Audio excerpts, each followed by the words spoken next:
உங்கள் எலக்ட்ரிஷியன் காரைக்குடியிலேருந்து இன்றைக்கி நம்ம என்ன பார்க்க போகிறோம் பார்த்தீங்கன்னா, பாத்ரூமில் டைல்ஸை ஃபுல்லாகவே மாற்றுவோம் அப்படின்னு சொல்லிட்டு அதை ஃபுல்லாக டைல்ஸை உடச்சி எடுக்கிறக்காண்டி பிளான் பண்ணி டைல்ஸை உடச்சிட்டு இருக்கும்போது ஃபஸ்ட்டு பார்த்தீங்க அப்படின்னா, மேலே உள்ள ஷவருக்குள்ளே அந்த வால்வு ஃபுல்லாகவே லீக் ஆகிடுச்சு. அதனால் ஷவராக மாற்றியாச்சு.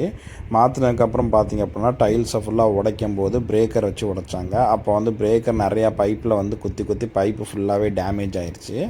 அதனால் பார்த்தீங்க அப்படின்னா, டோட்டலாகவே இருக்கிற பைப்பை ஃபுல்லாக கட் பண்ணி விட்டுட்டு எந்தெந்த இடத்துல டேமேஜ் ஆகிருக்கோ அந்த எல்லா டேமேஜ் பைப்பையும் மாற்றணும் அப்படின்னு சொல்லிட்டு பார்த்தீங்க அப்படின்னா, எந்தெந்த ஃபுல்லாகவே பார்த்தீங்க அப்படின்னா மைன்யூட்டாக அந்த பிரேக்கர் வச்சு குத்தும்போது ஒரு இடமா ஹோல்ஸாக இருந்துச்சு. அதனால் சரி அப்படின்ட்டு பார்த்தீங்க அப்படின்னா அந்த பைப்பை ஃபுல்லாக கட் பண்ணி விட்டுட்டு எல்லாமே நம்ம புது பைப்பாக போட்டிருக்கோம்.